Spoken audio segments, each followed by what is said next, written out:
Oh, it feels good to be back. So good to be back. But I didn't go nowhere.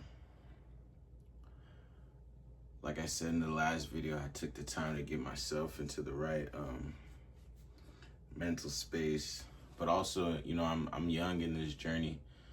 I got a group of great old men that I kick it with every weekend that I get a lot of game from. And ever since I started kicking it with them, I always take certain times, periods, to listen. I've been around them for 8 years and they've created a monster, so I know how to talk good and say some hot stuff. But at times I like to get to a point to, I get to a place to just, what's the word I'm looking for? Like, not reassess, but regenerate that energy, so I take time just to listen, to things they say, and things that go on at my mentor meetings. So, yeah, but we're back. Ain't nothing changed, still been doing the work, gymming, everything else, still posting, just different content now, but keeping it going. But we're back to dailies. I decided to up my program, because I was just getting used to this new life. I've never been this busy before on the weekends. So I had to really get used to how I'm gonna do my podcast, how I'm gonna schedule out my content, how I'm gonna still read, how I'm still gonna get my laundry done, how I'm still gonna spend time with my family, sleep, things of that nature. Because I was shooting on Saturdays, but I was missing my mentor meeting Saturday morning because the guy who shoots for me, my boy Tony, his son has soccer usually. So I was doing it Saturday mornings, but I think I pushed it now. I'm gonna do it Sunday evenings, every shoot. Use the mornings to do my reading, my writing. Go run because I need to do some cardio. I haven't ran since Germany. Do my readings, my writings, go run, do my laundry Sunday, mornings. And then Saturdays will be my mentor days. Yeah, I think it'll work out like that. And I also knew I had to start getting up earlier, so I, mentally prepared for that. We're gonna do 5:30 a.m. now, back to it. I took a break from it because I was done playing football, but that's just a minute version of what I say don't do. But yes, today I want to talk about what it took for me to get completely aligned. The first time I ever aligned myself was when I left my neighborhood. I've said it multiple times, gang banging, dope dealing, dope doing, piece of shit. Not, you know what I mean, bad dude. And the first thing I had to do to align myself, I had to get out of my neighborhood. I had to get the substances from around me. I had to get the people from around me. Before you could create a new life, a new reality, you got to create new thoughts. Creating new thoughts creates new feelings, which creates new actions, which then creates a new reality, right? So to be in proper alignment, to create a new reality, a reality that you desire, a reality that you want, it's gonna cost your old life. And it's hard to notice that it's gonna cost your old life if your old life doesn't consist of selling, doing drugs, committing crimes, taking things from people.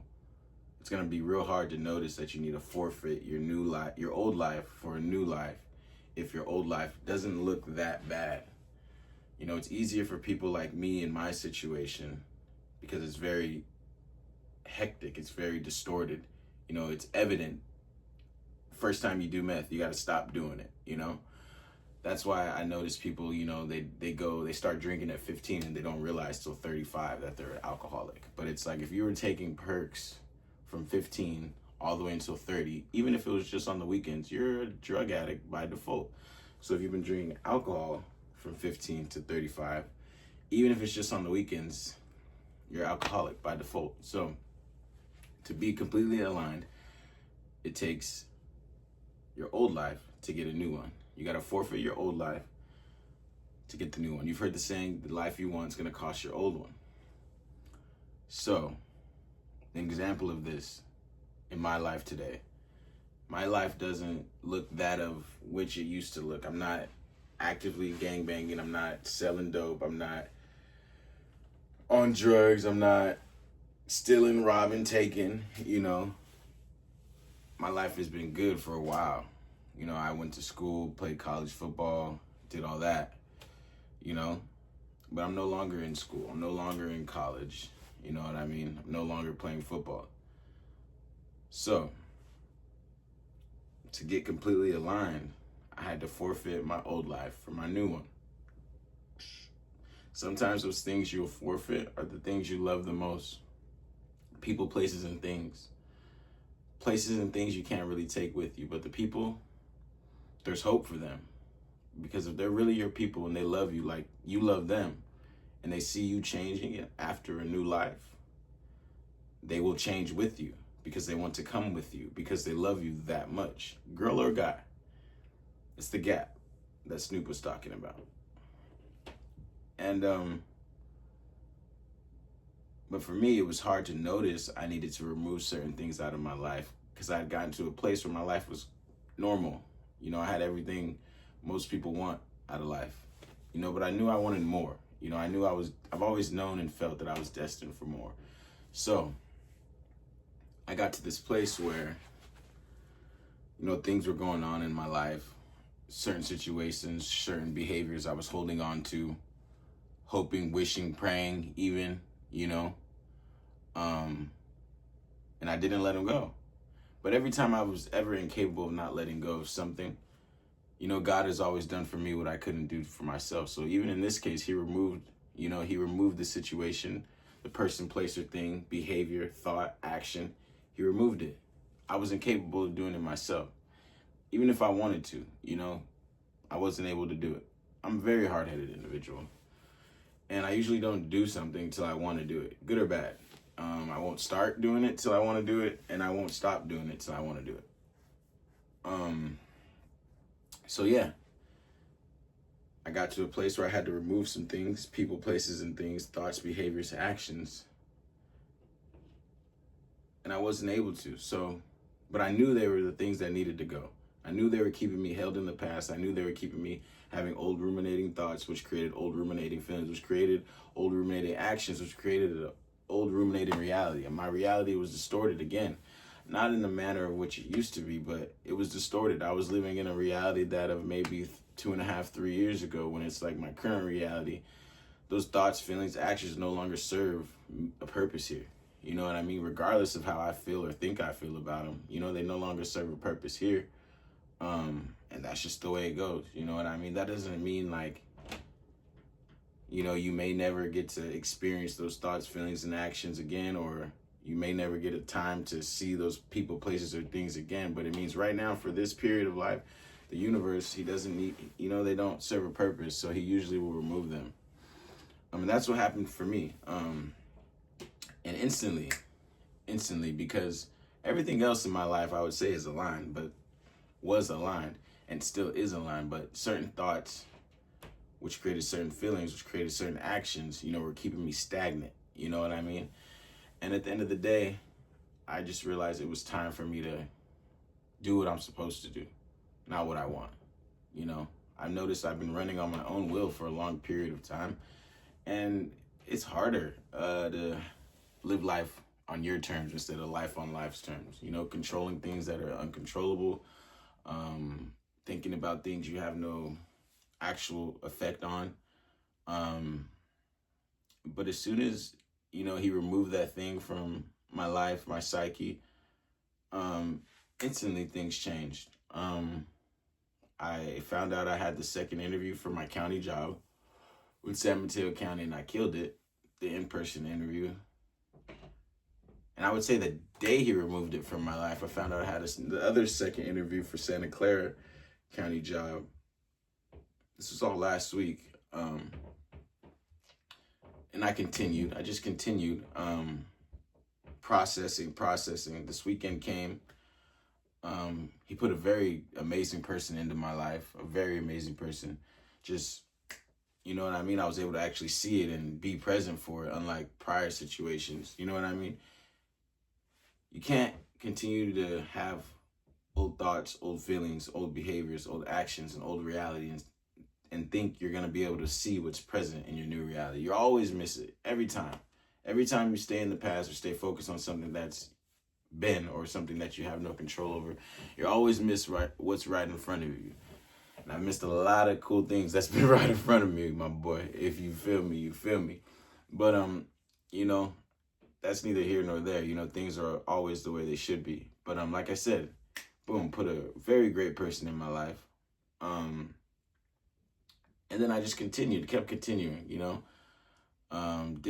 Didn't change anything. Even though I got these good things going on, I didn't really change anything. I didn't act like as if like it was a accomplishment or like I had reached a finish line or anything like that. I just kept pushing, you know, continued.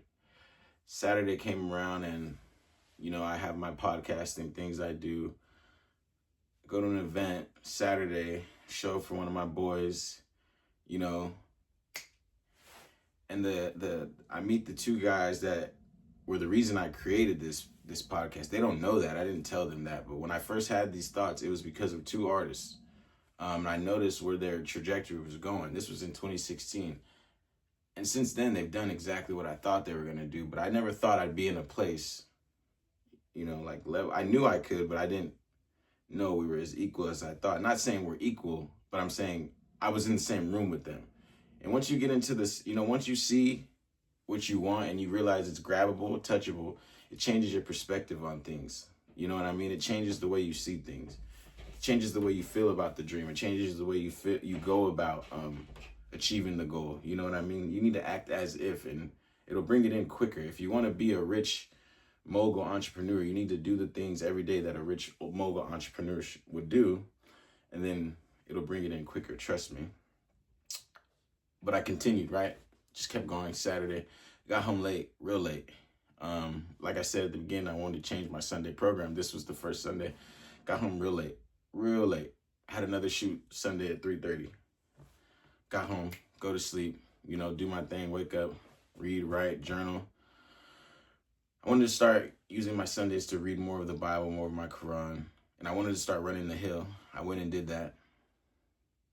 Got ready for the shoot. My video guy had to do something with the sun. It wasn't aligning. You know, he gave me the equipment and I still pushed on because that's what, you know, I got to be ready. I said I'll be there. You know, I got there. The guest wasn't there, but I was able to maneuver, come back, get a shoot with my youngster that he's from Gilroy. He's the main one I've been wanting to get on camera. You know, I didn't create the platform for him, but before anything, I'm trying to put on my city, right? Got to shoot with him and my other boy. Been meaning to do that. Just continued, you know what I mean? Stayed in the present, stayed in the now, kept pushing. Rob's like, yo, go talk to Chris about the performance at the end of the month. I'm like, okay. Go talk to Chris. I get there. Just continue. He's like, don't leave. So-and-so is about to pull up. I'm like, no way, they're about to come here. This is someone he's a legend to us here. Legend to a lot of people in Northern California. So I stayed. You know, I wasn't supposed to be there. I came there to do a favor for Rob because I don't know why he just couldn't text Chris. But so I continued. I just kept going. I stayed. Was able to meet that individual, let the individual know we had already been in communication on Instagram, put a face to the Instagram page, shook hands, got his number. He was with another individual that I respect and that I, you know, their music, their career, their program, you know, I got a lot of respect for it and I do like. So met him, put a face to the page, made the introduction, set me up for bigger success, bigger things to come in the future for my podcasting page. You know, once you get around them, it's different than talking to them on Instagram, seeing them through pictures. And once you get around them and really get to speak with them, understand and feel the energy, you know what I mean? It's just confirmation, you know? Your new life is always going to cost your old one. If you're not prepared to give up the old one, you don't really want the new one the way you want. But if it's something that God has put you here for and it's destined for you and you know, there's no way you can run from it. There's no way we can run from any of this. We're here because this is where he wanted us to be. So he will always remove the thing in your life that is going to hold you back from getting your new life. If it gets to that point, he will always do for us that for which we can't do for ourselves. I'm a firm believer of that. So to get into complete alignment, Thoughts, feelings, actions, intentions need to all be in the same direction. And you can't get there with old thoughts, old feelings, old actions. That creates old habits, which in return creates old reality. You know, you can't be living in the future thinking about shit in the past. And at the end of the day, things are always the way they should be. The people around you are the ones who are supposed to be around you. The ones who aren't here, they weren't supposed to be here. The people who get you, the people who are supposed to get you. Your friends that come up with you are the friends that are supposed to be around you. Stay around the people that want to be around you, the people that are like you. You don't want to have to compete or make people. You shouldn't be around people that feel like you need to do something to like there's nothing you can do to make someone want you in their life. They either want you in your life or they don't. If you got to do something or not do something from there to make for them to be like, oh, I don't want you in your respectfully bow out, my boy, and just, you know what I mean, focus on yourself, because they're not for you. You know what I mean? But yeah, that's all I wanted to talk about today. We're doing it.